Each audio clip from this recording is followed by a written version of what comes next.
You want to know how solar panels are constructed and how they will work and how satellites are powered? Myself, Dr. Shivnag Reddy, and we are going to see the construction of solar cell and how it will be used to give the power to the satellites. So basically solar cell is a PN junction diode that can generate electrical power when illuminated with the light. It has other names also, PV cell or photovoltaic cell, like that, right? So when come to the construction, basically it's a PN junction diode which is designed in such a way that it will absorb the light and produce the voltage. Solar cell is a PN junction diode, basically made with silicon. The top layer is N type. This is a thin so that it will let the sunlight pass through. So sunlight has to reach up to this depletion region. The bottom layer is P type and is thicker and absorbs the light. So a transparent coating protects the surface, and a metal contacts are used to collect the current whatever may be generated in the solar cell. Right, this is the construction. Basically it's a PN junction diode with top layer as N with lesser thickness and bottom layer as P type, higher thickness, and on the top of N type semiconductor we will coat with anti-reflecting coating which protect the top surface and absorb the light, and it won't allow to get reflected from the surface. And we will provide the metal contacts in order to record the voltage.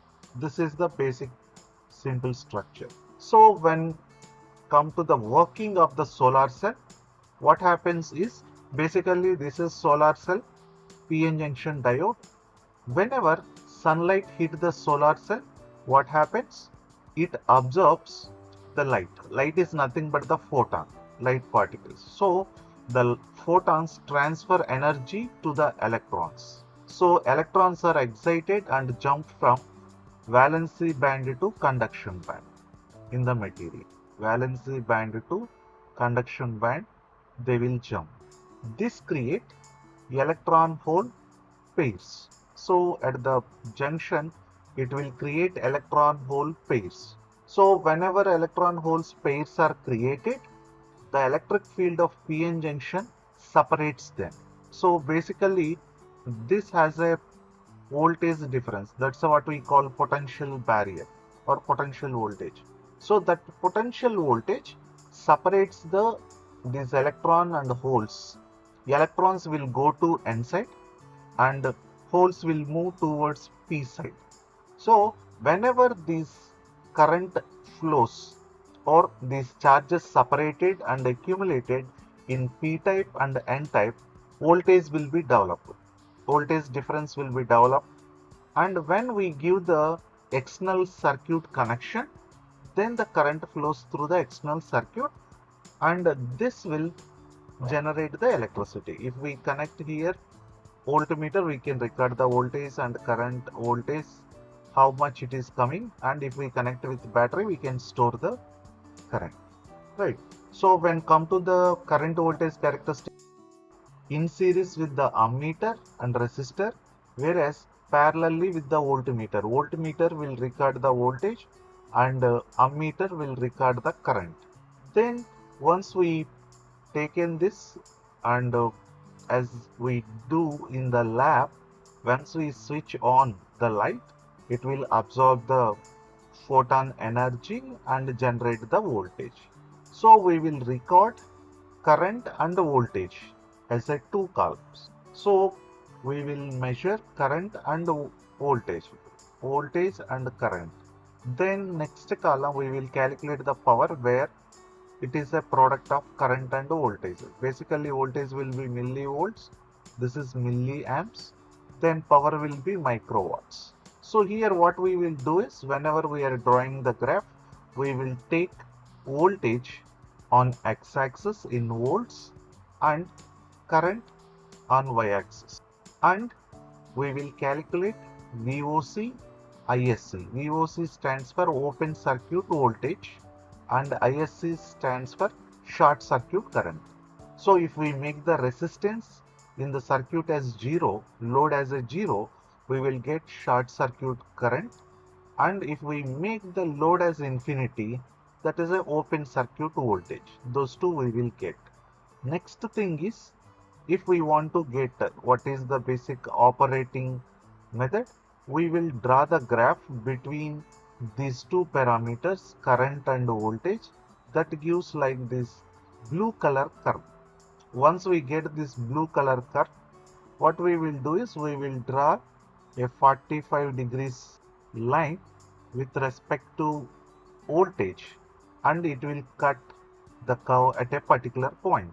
From that point, we will draw two lines, one is onto x-axis, one onto y-axis.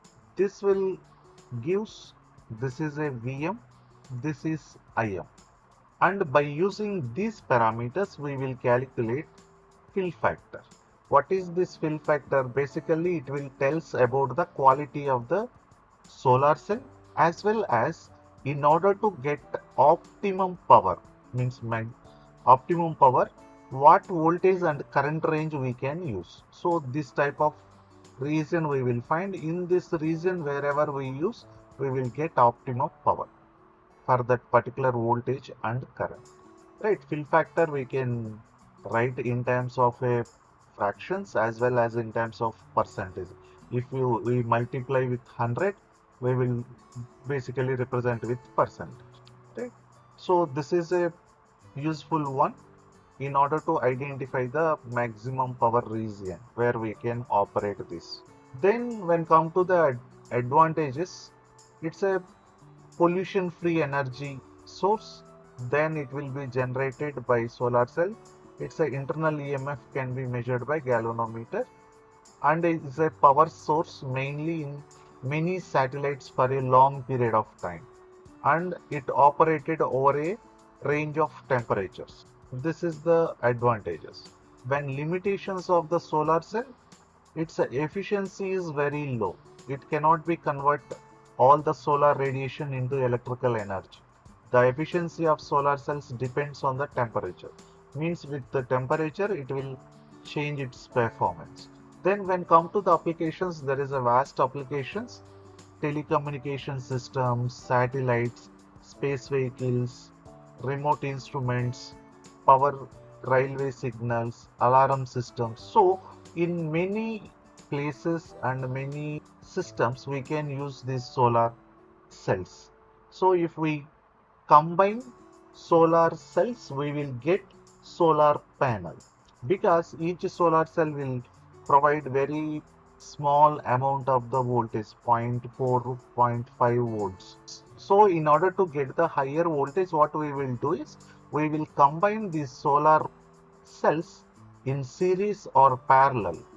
That's what we call solar panels. Those solar panels are used to get the solar energy.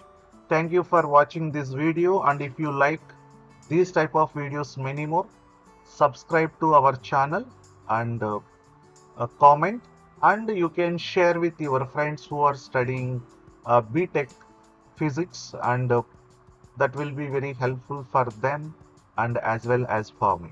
Thank you.